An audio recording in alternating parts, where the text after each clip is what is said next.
Welcome, everybody, to another episode of Your Spiritual Journey. This is Dr. Bob, and this is the space and the place where we talk about things important to your soul. As always, we would love it if you would like us. If you're watching on YouTube, please subscribe.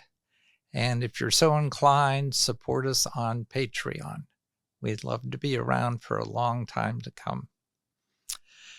Today's guest, I just met for the first time. His name is Ross Marshall, and he calls himself the Swiss Army knife of spiritual self-help. So he's got more titles than your favorite Game of Thrones character. He's a certified transformational breathwork coach, a Reiki Master practitioner, a shadow worker, a medium, ecstatic dance facilitator, and why not, an ordained minister. Ross is like the Batman of holistic healing, minus the cape, maybe. He guides folks on a mystical tour of self-discovery, helping them connect with their life purpose and maybe even their lost car keys. Ross is constantly sharpening his skills on his own healing journey, proving that even wellness wizards need a tune-up now and then. He firmly believes that everyone has the potential for transformation, even if you still haven't figured out how to assemble IKEA furniture without swearing. And I don't know anybody who could do that. So we're not going to say much more about him other than we can tap into Ross and his knowledge base. Let's get at your spiritual journey first, and then I'll ask you some questions. So Ross, the mic's all yours. All right. Well, thanks, Doc. Happy to be here. Thanks for reaching out. Yeah, I would say the spiritual journey for me began, there was a moment in my adolescence, maybe like 9 years old, when I remember very clearly standing in front of an open refrigerator, probably looking for something to dull my senses with food, using that to cover up an emotion. And I remember just standing there, doors open, looking up at the light in the refrigerator and just asking God why. And I can't remember why I was asking God that or what had prompted that, but I think that was the first time when I just really questioned it. I was raised in a borderline fundamental Christian household. My dad was a deacon in the Presbyterian church. My mom was raised Catholic, and it was a very oppressive is too strong of a word, but it's the only one that's coming to mind. Maybe too structured, I think. The structures of religion were always too confining for me. And I think, like most people who are brought up in that, you drift away from it, you dip your toes into other things, and you start living life. And in around 2012, I was living life quite recklessly. I ended up in a car accident. I was drinking and driving, and which is not something you should do, kids and listeners.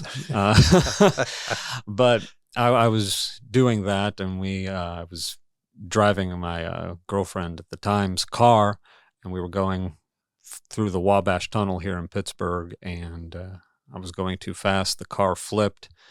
We crashed into one of those traffic arms, doing $30,000 worth of damage, to say nothing of my broken ribs, back, split open head. So as far as wake-up calls go, it was pretty loud. Okay, a couple questions before you go on. Yes, sir. One, I want to know how your girlfriend got out of this. Yeah, fortunately, she was unscathed. Not a scratch on her, and I'm very grateful for that. Okay, so this was meant as a lesson for you, not Yes. for her. Yes. Okay. Yeah. Even though, and we can get into more of this once we get into it, we have had past life interactions Yeah. that kind of had that replication of a traumatic incident of us coming together. But that, I want to back you up, okay, because we've got a Catholic mother and yeah, Protestant dad, Protestant dad, and typically those kind of marriages require that the kids are raised Catholic. So I was just wondering how you were raised. Yeah, I remember getting my first Holy Communion and confirmation at the same time. If I'm remembering correctly, communion happens around 2nd grade, and confirmation was saved until like 8th grade. Right. But for whatever reason, mine were condensed. I'm not sure if they were having a BOGO special or they were okay. running low on communion wafers or whatever and wanted to get it all together. So you were doing both? Yeah. Oh my. And okay.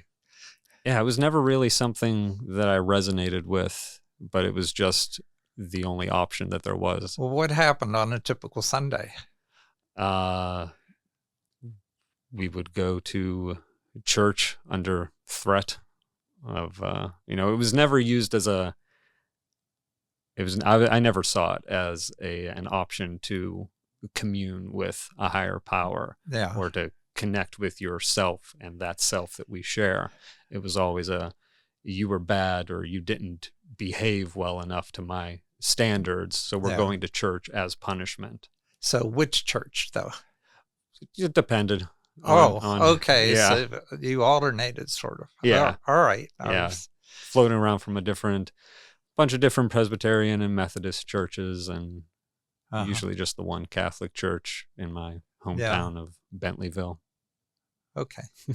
All right. I was curious about that because that's an interesting, I guess, take on being raised in a church, because you weren't raised in a church. You were raised in multiple churches. Yeah. So to speak to that, I guess I had a lot of examples of what I didn't like. And that's something that I've come to terms with, or just a deeper understanding of in my later spiritual journey, is every wrong or bad experience is still serving to teach you to what you want to get to. Yeah. So you had different flavors of dogma to reject. Yes, exactly. Okay. All right. Yeah. No, not for me, not for me, not for me. Yeah. But yeah, this car accident I had with my then girlfriend, that really, I like to say, it cocooned us in a trauma bond we were together for 7.5 years, and it wasn't until, this was in 2012, and then it wasn't until January 2020 when I called it, because there was a time prior to that. So in 2017, we had been together for 5 years at that point. I was working at the Carnegie Library here. Great, fun, being around books, love that. But I had always, even from an early age, wanted to be a writer. And I think that's what drew me to working at the library, just wanting to be surrounded by all of that. Was this the main branch, or? It was the Mount Washington branch. Mount Washington. Which is where I was living at the time. All yeah. Right. Beautiful view. You just walk right out and you see the entire skyline. I love it up there, or loved it up there. But I quit that to play at being a writer, as Bukowski would say. And at the same time, I was working through all of this stuff that the car accident had brought up, because that one happened in 2012. And then a year or two later, 2015, I was on my bike coming home to Mount Washington, less than a mile from where I was living, and I got hit by a car. I was doing everything right, and still a bad thing happened. And I could not rationalize that. And it would spiral me into really, really dark places. And whereas with the DUI, even though that had more of a traumatic physical response, I could say I deserved it because like I was drinking, I was speeding, I was responsible for that. Whereas with this woman hitting me with her SUV, like I had bright white clothes on, had my lights on, had my helmet on, was in the right lane, doing the speed, and this thing still happened. And it really messed up my hip. I had to get hip surgery, but that pain was keeping me up, and I would spiral down to these dark places, and it would eventually lead to, well, Ross, if you weren't alive, you wouldn't be having these thoughts.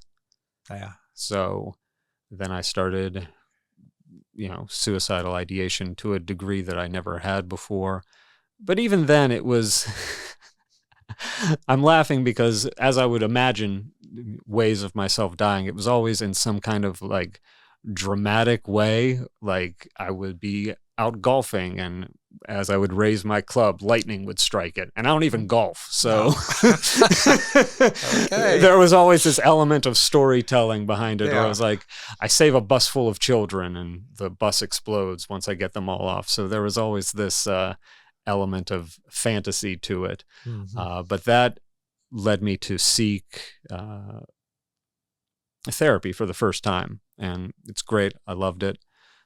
Can't say enough of it. Try therapy if you haven't already. But at the same time as I was developing my mental capacities, I was developing my writerly capacities.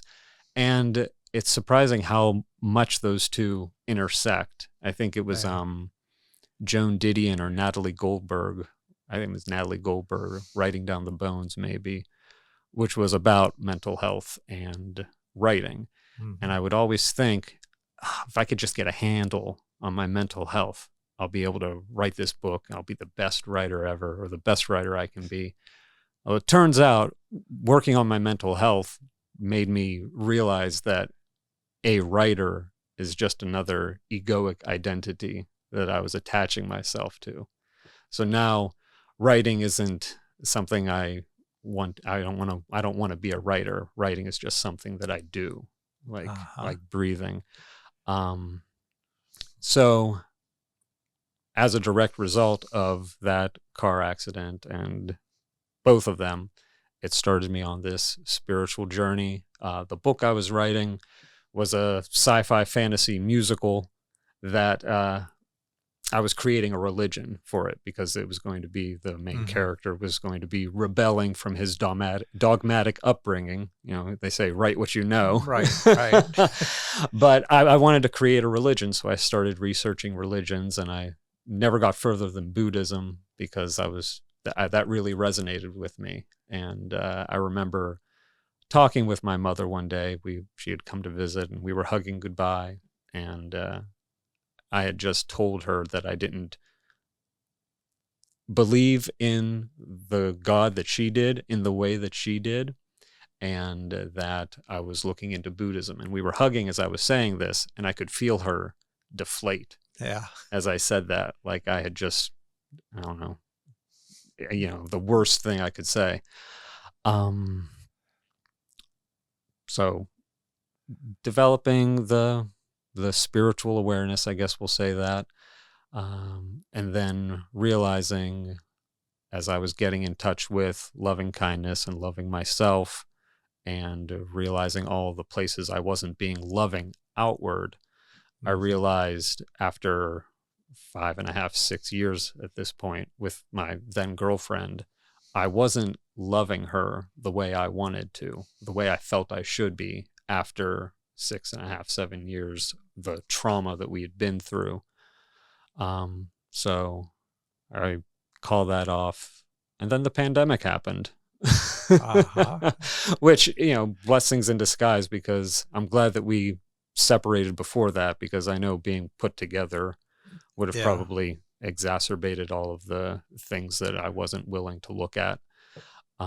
And with everything stopped, I was able to go inward and really begin developing. I've started playing with tarot cards and breath work as my main thing. And it's been all uphill since, and in a developmental sense. Yeah, the positive benefits of that pandemic Yeah. are still being realized for so many people. Yeah. Yeah, I think that really showed a lot of folks, like globally, societally, what agreements we had made that weren't really resonating with who we are as a people, like going to a job, like an 8-hour shift at an office is really like, well, it's the commute there, it's getting ready to go there, and it's the commute back, and it's all of this time spent servicing something that isn't part of your true self, big S self, your inner essence. So I'm that might be controversial, but I'm a fan of the pandemic in that aspect. Yeah, in the fact that I'm with you on that. Yeah. I am.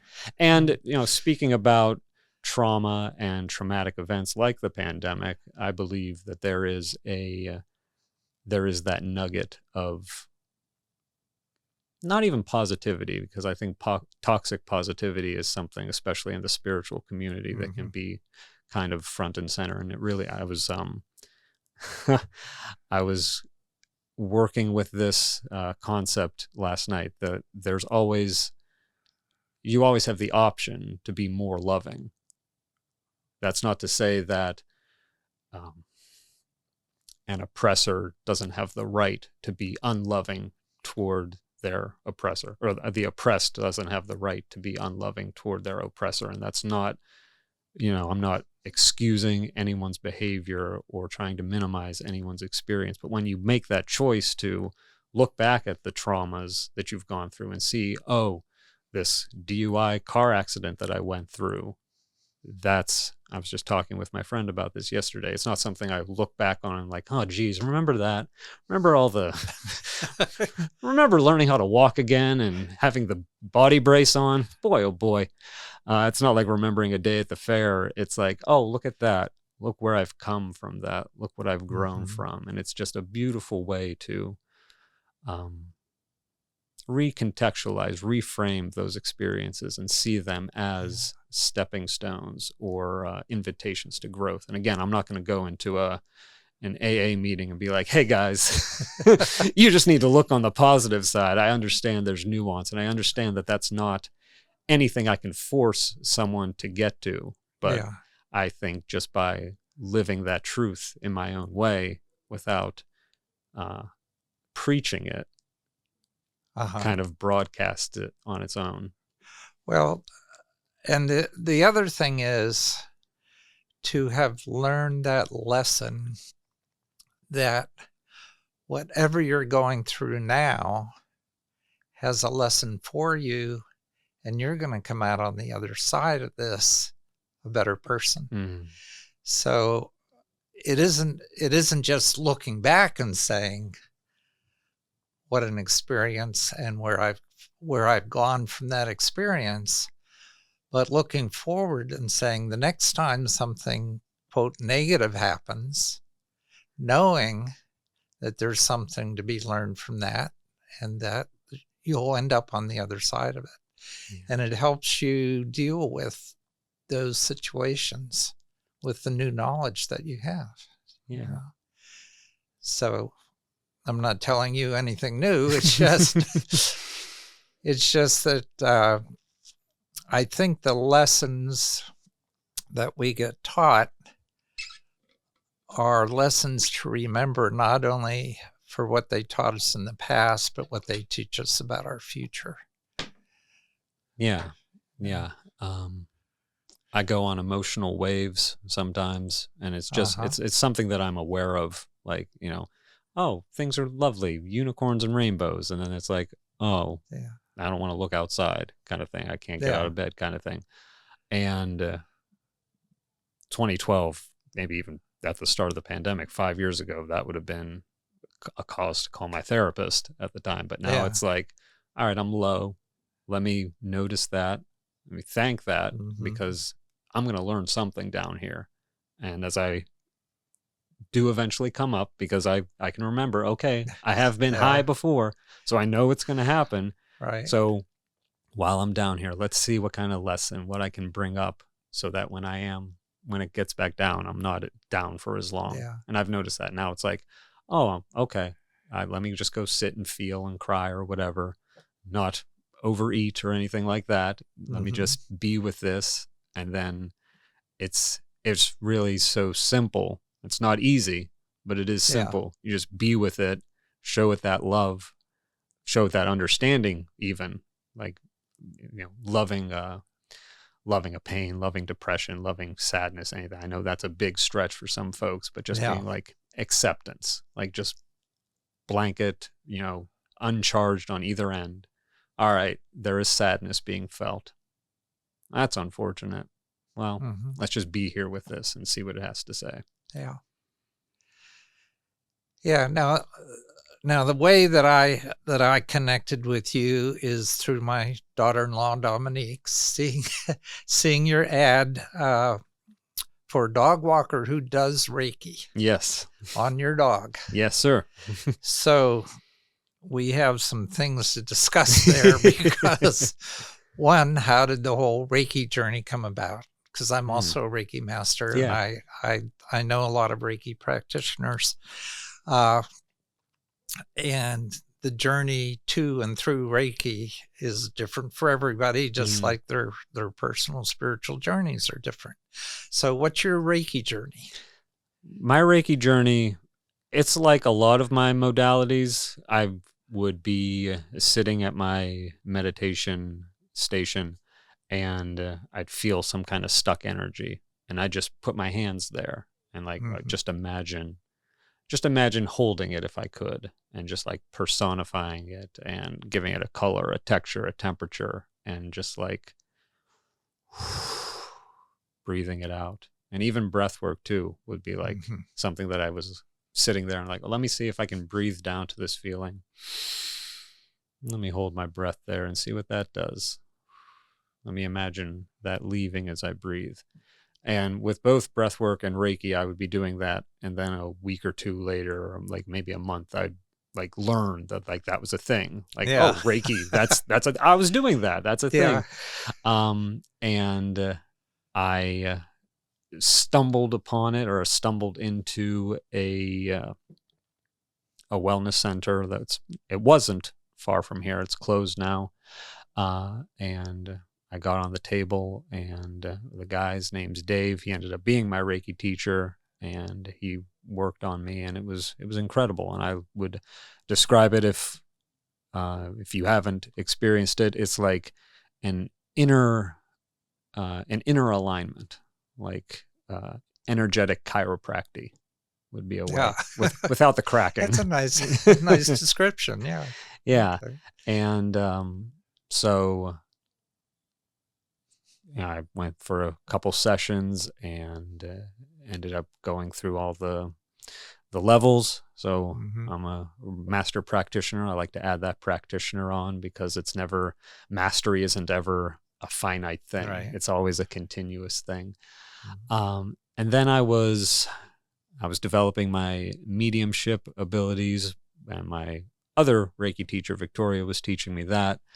And I met up with a friend, and we were talking, and her ex had just passed, and she ended up inheriting their dog, and she was talking about like just bad energies in the house.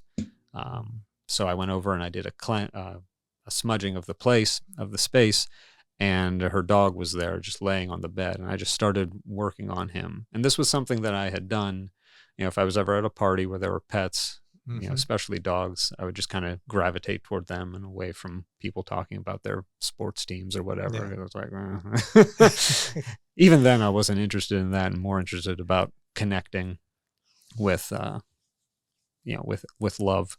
But there was this big old dog, and I just started as if it were a human, just working the energy through it, and the dog's just laying there taking it, and I get to like, what we would call like the solar and sacral area, and this dog lets out this massive fart.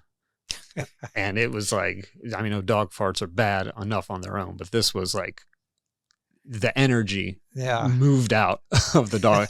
And he just kind of looked up at me like, I didn't do that. And, that just kind of sat in the back of my mind for a while. And then my friend Stephanie was talking about it. We have another friend who's into animals, also a Reiki Master practitioner with us. And we were trying to, convince her to do that. And she never picked up on it. And so I was just like, yeah, well, let's give this a try. I like Reiki. I like animals. I like walking. Let's combine them all together and see if we could do something with that. Okay. There are people who specialize in animal Reiki. Mm-hmm. The ones that I know typically started with horses. Oh, yeah. And I guess it's like the horse whisperer, they're able to communicate with the animal as well as do Reiki on them. So there's animal communication is all a part of this. And there's actually training that you can get and certification in animal Reiki. So just wanted to let you know about that. Yeah. Thank you. I participate in the Northeast Reiki Retreat. In fact, that's on here. And they have an international conference every May up in the Adirondacks, and it's something that you might want to consider. But yeah, this last session had a couple animal Reiki practitioners giving presentations and training, so it's a thing. Yeah. Just like, you start doing something and then you discover, oh, this is a thing. Yep. But for you, it's coming naturally. I get that.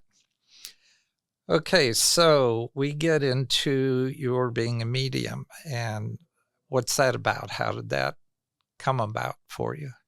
Yeah, again, it was something that I was always curious about, never having any inkling of it. You hear people talking about their spiritual journeys, and like you said, everyone's different, but I never had I didn't see any ghosts growing up or have any kind people, spirits coming to me. And I wonder if, now that this is just an idea that's coming through, I wonder if the structures of organized religion kind of kept that from coming in. That's neither here nor there, but like, I didn't have any of that. It was just something that I was curious about. Yeah. And Victoria, my Reiki teacher and medium teacher, was holding a seance one year for Halloween. I was like, that's cool. I want to go to that. I've always wanted to do that. So I went, having never connected anything more than like a VCR to a television. And oh man, I liked it. It was a salon style. So like there were maybe 12 of us, and we all were to bring a talisman or a photo of someone who passed, and we all put them in a basket, and Victoria went around and we pulled out someone else's. And so people were like, tapping into the energies of the person whose object they were holding. And it came to me, and I like to say that I got unzipped because I was feeling everything, and it was the most unnaturally natural thing I'd ever done. And it was just like, that was the realization that, since this was so natural, I might as well figure out a way to do this, to work this in. Yeah. There was, I can't even remember if it was the person's object. It wasn't. It was like someone else across the room. I was just pinging from that. And it was a person who had passed by suicide. And since we started, I was talking about the suicidal ideation. So that's an energetic frequency that I was familiar with, and I was feeling that. And it had been, maybe 5 or 6 years since I'd really been in that feeling. So there I was at this seance, not, it was a great day, nothing, I wasn't in one of my low states, but I was feeling that feeling. And again, that beautiful awareness of the lessons. It was like, oh wait, this isn't mine because there's nothing causing it. This must be coming from someone else. And so I remember in my internal landscape literally stepping aside from that feeling to like become the observer instead of just the feeler of it. Yeah. And it was, I understood this guy's entire story. I understood why he did it and the feelings he felt, and I was able to convey that to the person. And yeah, everyone was crying at the end, and I was just like, I was spent. Yeah. But it was that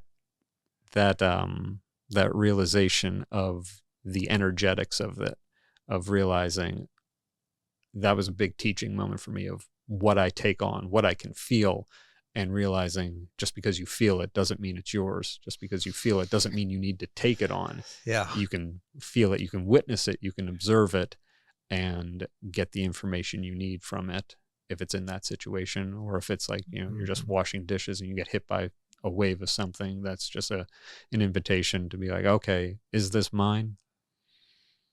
No? Okay, well then let's just send it back to whoever with love and gratitude. Yeah. And then usually, like I said, if you're just present with it instead of reaching for a jar of peanut butter or whatever, I don't want to feel this. Let me just get knuckle deep in a jar. And then you're, sick and out of peanut butter and still sad. Yeah. Yeah. I've had a couple mediums on this show, but most recently, Chi Rivera. Yeah. You familiar with her? Mm-hmm. Okay. The Pittsburgh Spiritual Insight Group. And she's one of the leaders of that group. They meet monthly at the Prasad Center. And there's, I actually had her do a reading on this podcast, but it was a spirit guide reading.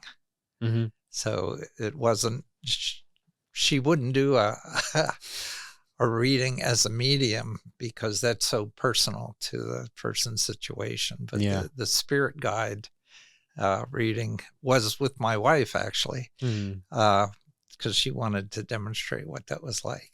But okay, so you know about her. Yeah, that was, I met her at one of those PSI meetings and got connected with some of those folks.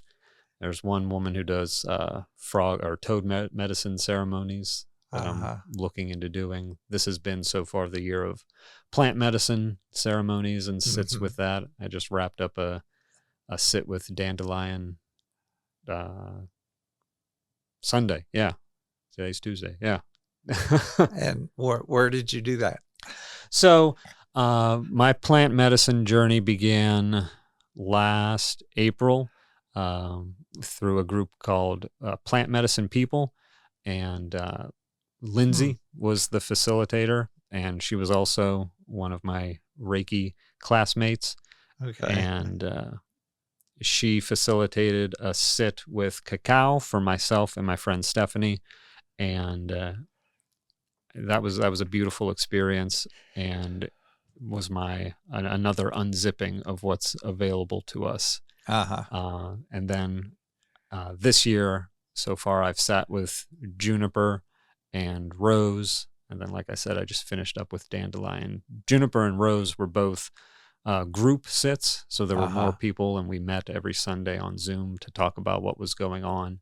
Yeah. But with dandelion, I went rogue.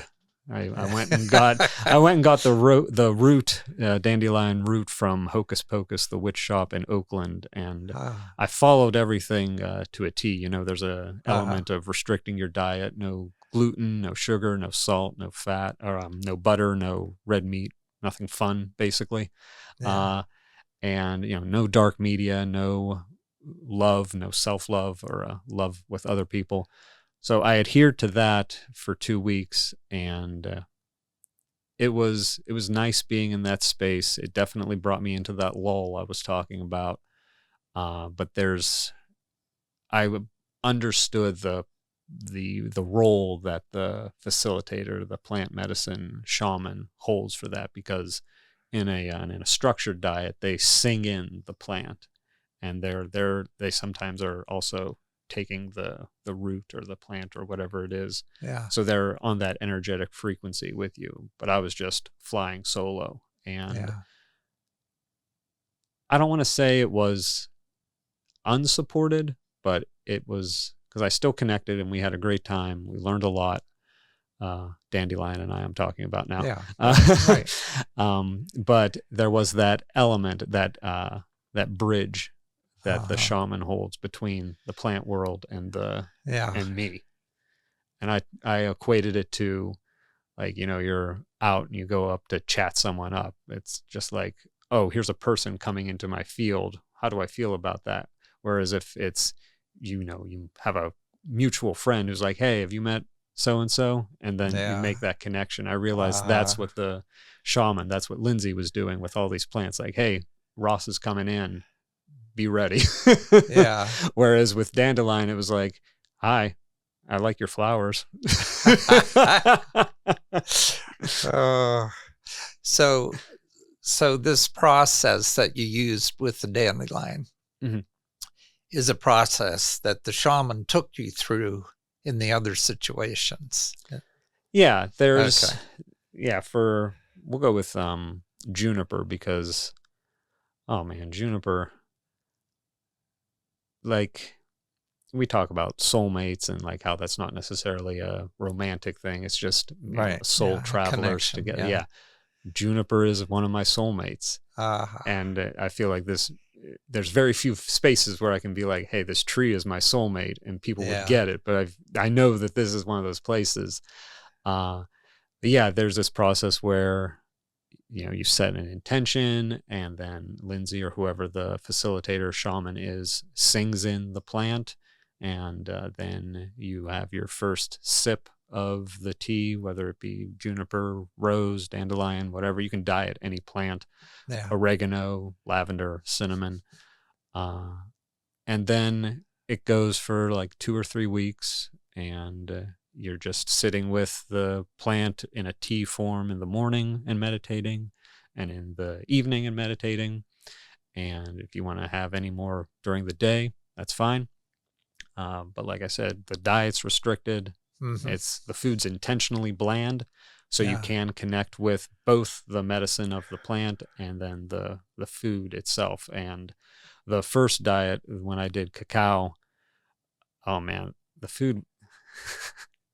And my friend Stephanie, because we did it together, and she's going to listen to this, and she's going to feel like I'm calling her out, but she cooked all the food, and she's an amazing cook. But because it was so bland, it was very bland. And this was the first time I'd done anything like that. And I really realized one moment in specific where I was aware of this, oh, there's this feeling. I don't want to feel it. Let me dull it with food. Let me cover it up with food. And I'm there eating rice, not getting that dopamine hit because it's not salted. There's nothing. I'm like, this is not filling me. I'm just getting uncomfortable. I might as well just go feel this thing. And the one thing, like I was saying before, like, once you are willing enough to go into that space, even if it's just with acceptance, not love, not even understanding, just acceptance, usually there's movement. It's maybe it's not massive, but there is some lessening. Like if it's a clenched fist, it loosens a little bit with the plants. When you've got them on your team, like it was, I lost track of time, but it was a beautiful thing. It was, I went back to a moment where my mother was acting unconsciously. I think it's the most equitable way of saying that. And so I went back to that as adult me to 9-year-old, 6-year-old, however old I was, and just was like giving him the love that he wasn't getting in that interaction. And sometimes when I'm really, really in it, I'm able to, once I've given my inner little one whatever it is that they've not received, I'm able to turn and give that also to the parent or whoever it is, because the fact that I couldn't get it at that time just means that the parent or whoever it was never taught that to give Yeah. it to me. All right. Now you just lost me a bit Okay. Yeah. I'm because timeline jumping. well, I get both situations, but are you saying that during the plant experience that you did this childhood healing, or are these two separate instances? This is the same instance. This was it's on connected cacao. to the plant experience. Yeah, and okay. And cacao is she's a mother plant. She's all about heart opening and that kind of connection. So it makes sense that I would be drawn to a mother situation, or a situation involving my mother that needed healing. Now, was the shaman there as you went through that, or was this separate? This was separate. Okay. But I mean, Lindsay's great because we are friends. I could have texted her, be like, hey, this thing is happening, and she would have offered support. She might have even gotten on a call with me. But at this point, I'd been in my own depths enough to know the way. But the great thing about cacao, she is so loving and so mothering in such a divinely feminine way that I was in that moment. I had given my younger self that love, and I went to go and turn that to my mother. And I remember cacao coming in and being like, no, this is for you. You just be here now. This is what we need to do. And I mean, that was beautiful. And Juniper, he pushed me to the floor that first week gently. And then I love him. Well, this is so great because you've introduced me to a whole new experience that I have never discussed with anybody or heard from anybody about. I mean, the closest I've gotten with plant communication was during a forest bathing experience, communicating with fungi. Oh my God. And that was such an eye-opener, just learning about the interconnection of all of life through that fungi and how it supported the trees around it and how the trees supported it. Yeah. And you know, that was, I don't know, not startling. It was just so eye-opening. Yeah. You know, your awareness just gets expanded. Yeah. Beyond what you expected. Yeah. You know. I'm right there with you, Doc. Like the awareness, the expansion, and then the gratitude that I feel when I'm coming out of those, like that I've just been shown like so much of that connection. And we as humans, as fleshy little, concerned with taxes and fingernails and our social media, we're so, we've got our blinders on, and those sits just blow those wide off. And it's just like, but loving. This when you talk plant medicine, you know, I always hear about hallucinogenic plants, and that's what plant medicine is about. But this is different. Yeah, this is different. The way Lindsay describes it is you start, you go in, you set the intention, and then it's like being married to the plant for the time you're together. And then you close, she sings the plant out, or the facilitator sings the plant out. Yeah. You break with salt or some citrus to sever that connection. And then you can eat whatever, go gently back into that. Yeah. And then a week or two later, you're allowed to reintroduce yourself to the plant you were dieting. And then Lindsay says it goes from being a marriage to like a friends with benefits kind of situation where they're always there. They're always a part of you that you can call on them. And it's never, it's like Reiki. You can't turn it off. You can't turn off the connection with the plants. You can just choose to be unaware of it. But as soon as you're like, Juniper, I need some of your magic, he's there. And he's a tree. And it's a big energy. Yeah. And I love him. Yeah. Going back to the Northeast Reiki retreat, a couple things that I've been introduced to there. One was the tree that hugs me. You've heard of tree huggers. Well, this was a person hugger. This is because it's got a concave piece to it, and you can lay back into that concave area and just feel hugged by that tree and the energy. It's amazing. But one of the things that somebody brought into the awareness of the group and there are about 80 of us in the group, was that when we talk about spirit guides and we think about, well, people or angelic beings. Well, there's this group of spirits that are plant spirits that are also there for us to tap into, to work with us. Yeah. And, just the thought of that, when we think about we're all one, doesn't just relate to human beings. It's everything. It's the energy of everything. So this that you've introduced me to I'm just fascinated. It's going to blow your mind. Yeah, because I have had a couple shaman on the show, but we've never discussed this sort of thing. Okay, let's go to then ordained minister. How did that come about? That was just, like I wrote, why not?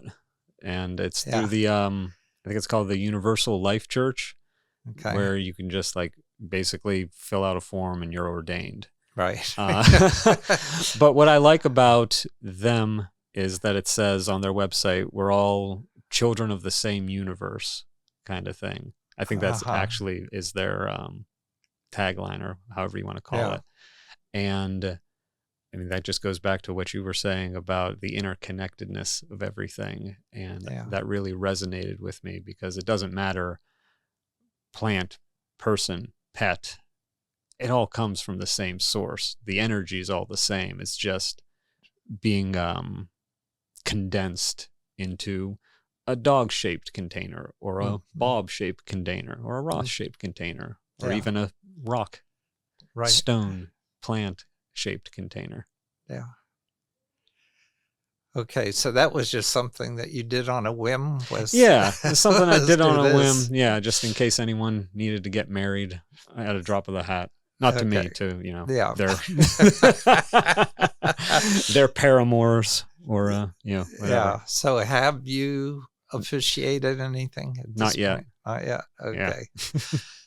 Okay, you heard it here, folks. Ross is available to officiate whatever you need officiated.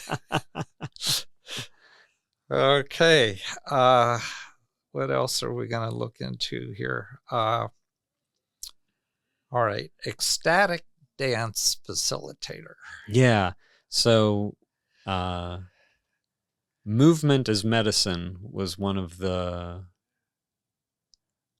early modalities that I began working with here in Pittsburgh through a practice called 5 Rhythms. They meet it's like the first Friday, and they do some kind of Sundays at the Whiteman School in Squirrel Hill, facilitated by a couple, Alyssa and Emiliano, and they are beautiful people. I can't thank them both enough for introducing me to this. And the 5 Rhythms was developed by Gabrielle Roth, or not developed, because these rhythms are things that we do organically when we are moving, but she kind of codified them and laid them out into this map. And so that's how the music goes and takes you through that. And ecstatic dance is something very similar to that, but if 5 Rhythms is like going to a temple, ecstatic dance is more secular. You can still have the same kind of effect, but it is less of that structure. But I got to know the local ecstatic dance coordinator, Trisha, and we became good friends. And last summer she let me play in her sandbox, and I coordinated my own ecstatic dance called Summer Nights and Neon Dreams.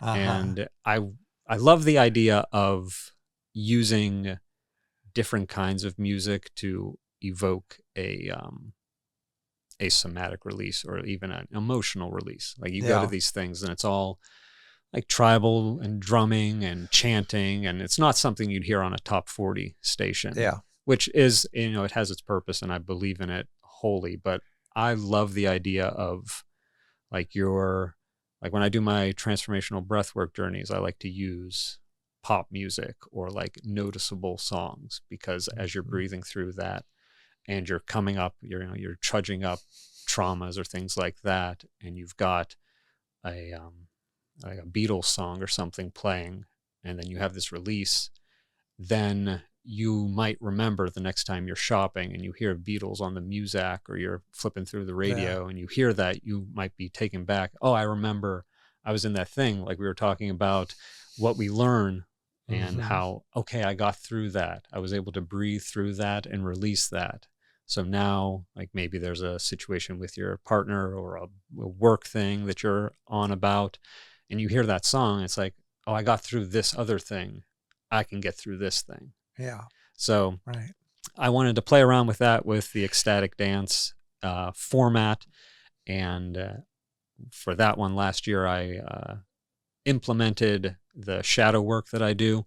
So we were I instructed folks to call to mind a specific shadow that they wanted to release. And so they went through that and they released.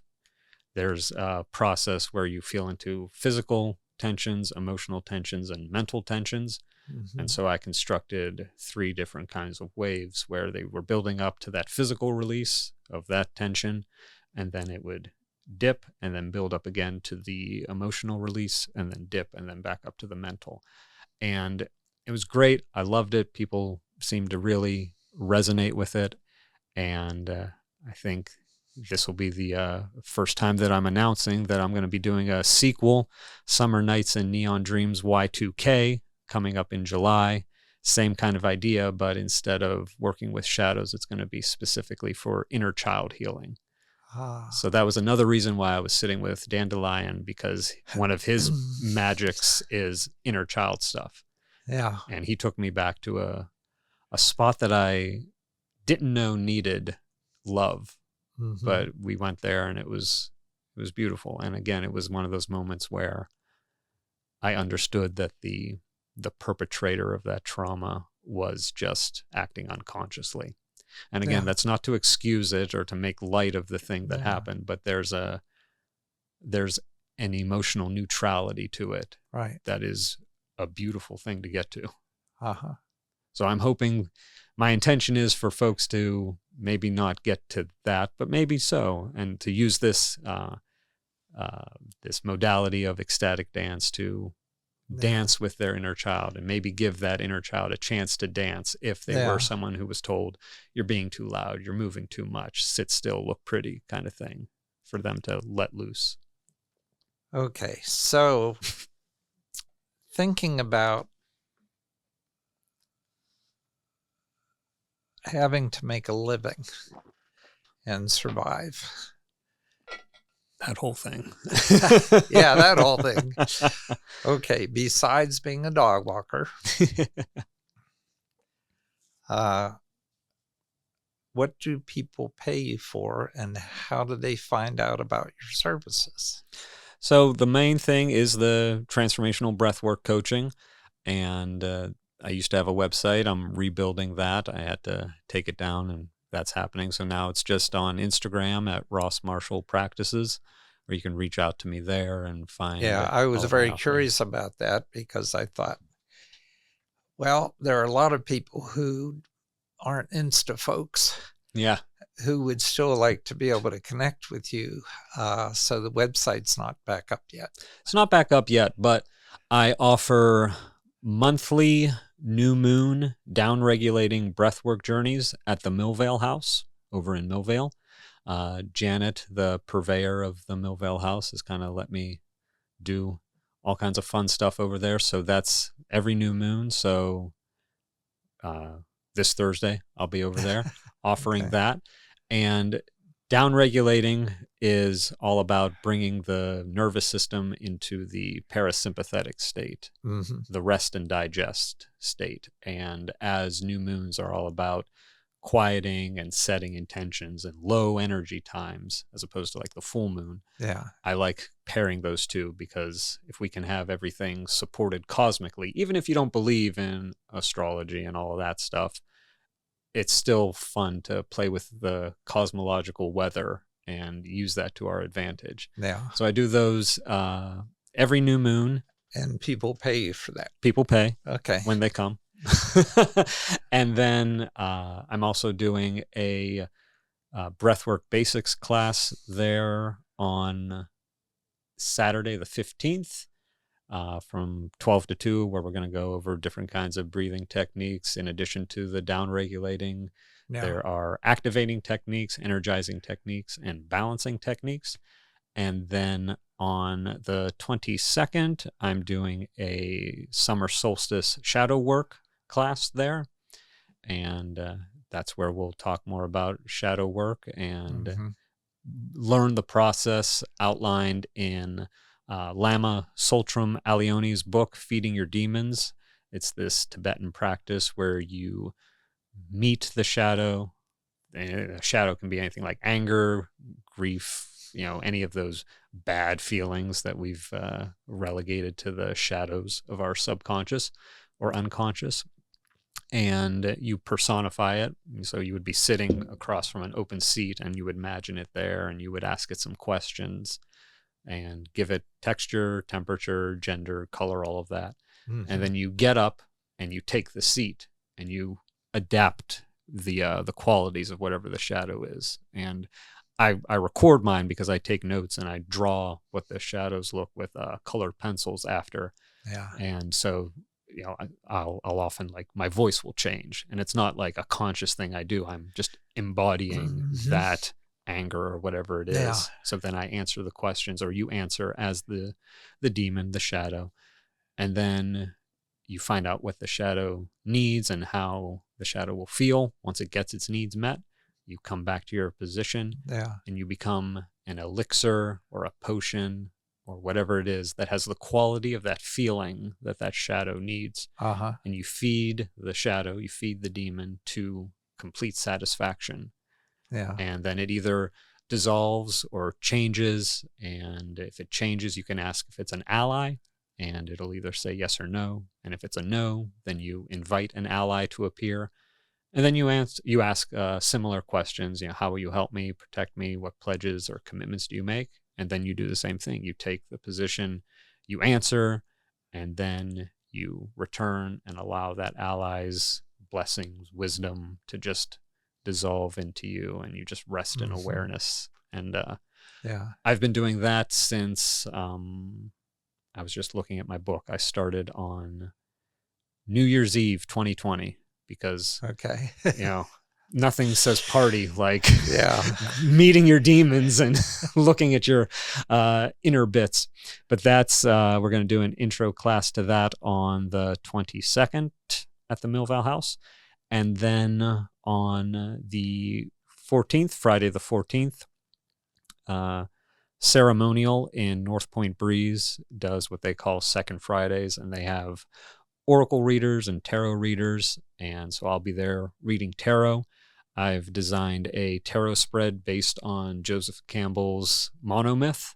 And I'm very excited about this because when I was playing at being a writer, I studied Joseph Campbell and story structure. And I was talking with Stephanie last night about this, and like, you talk about, the twists and turns your life takes and what you go through and where it takes you to. And it's just very interesting if thinking about what if I was learning all of this stuff about mythology and story structure, thinking it was to write this sci-fi fantasy musical, but it was actually so that I could develop this tarot spread and play with folks and show them. And it's everyone I've practiced it on and read for, like, it's people I know, so I kind of know a little bit about what's going on with them. Yeah. So I can see it, but even zooming out from that, like the universality of the monomyth is Yeah. just jumping out at me. And I Yeah. get so excited about it. Yeah, I can tell. Yeah. Yeah, I did tarot readings in college and had my deck in my book, and eventually did it for members of the family. And my son's in his 30s now, but as he picked it up and started to practice it, I just gave him all my materials because he was so much better at it than I was. But you opened the door for him. Yeah, it's fascinating.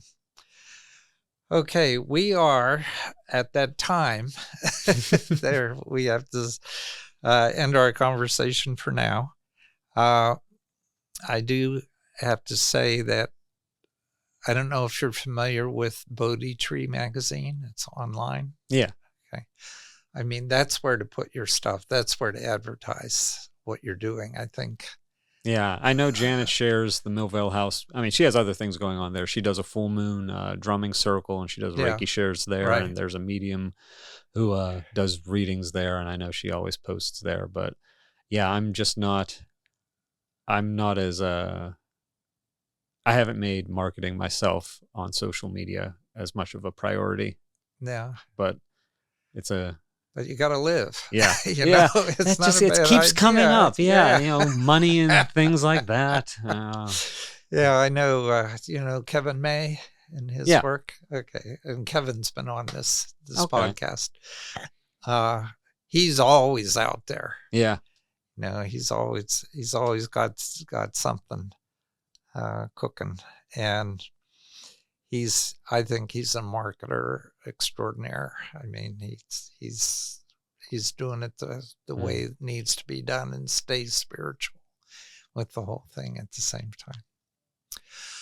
Okay, as you know, at this point in the conversation, we stop and I ask you for some words of wisdom, and I understand you're going to give us a poem. Yes, sir. Yeah, I thought this was more appropriate than anything I could come up with. This is a poet writer, Naomi Shihab Nye, a Palestinian American, and I can't remember when I discovered her. It was probably on that writing self-help journey. But this one has always resonated with me, so much so that I think it was actually this copy, which I did get from the library. And I just went through and I dog-eared and I typed them up into a Word document just to get their rhythm. That was a trick that Hunter S. Thompson used when he was learning how to write. He would get, I think, F. Scott Fitzgerald and Ernest Hemingway and just retype their books and passages to learn their rhythm and their cadence. So one of the things that I still write is poetry and haiku, but it's infrequent. And I thought about reading one of those, but that felt a little too self-congratulatory. I'm really into haiku. I've written a ton of them myself, and I would have appreciated that, but that's okay. Well, we'll connect. I feel like we've got a lot of other things to talk about. I could go on with you for hours. Yes, sir. But for the sake of brevity, this is Kindness by Naomi Shihab Nye.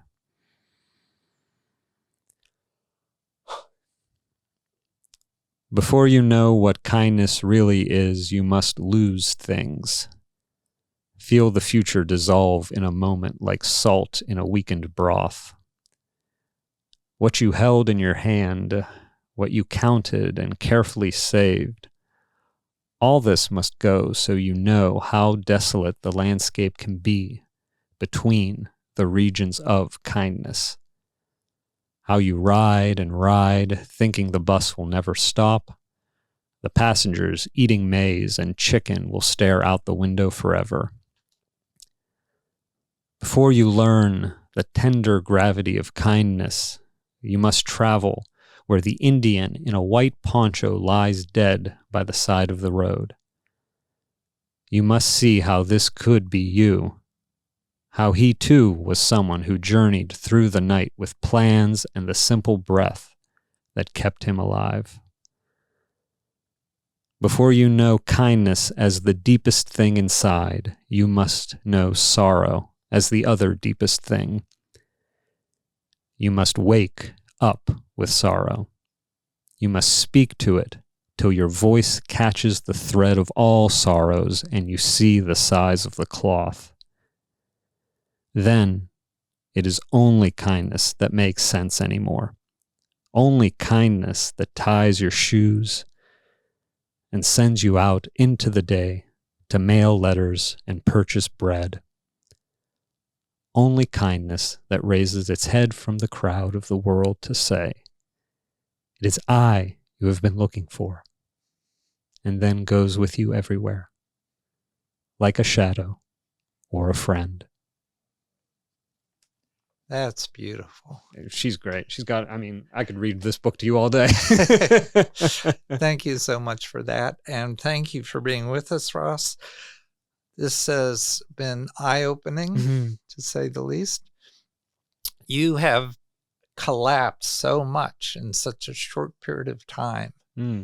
I mean, you just seem like you should be 60, 70 years old to have experienced what you have experienced and drawn into yourself and been able to work with and turn what is spiritual into action. And that's important. Well, thank you. Thanks, Doc. Thank you for seeing me. And this definitely isn't my first go around. There's been many past lives. My favorite one was a fern. I remember that. Fern life was the best life. If I could do a life again, I would be a fern. I was just there in the woods, photosynthesizing and just enjoying life. But this being a human isn't so bad either. No, it isn't. Well, audience, as always, take what resonates with you, put the rest on a shelf, and pull it down when you're ready for it. Until next time, this has been your spiritual journey.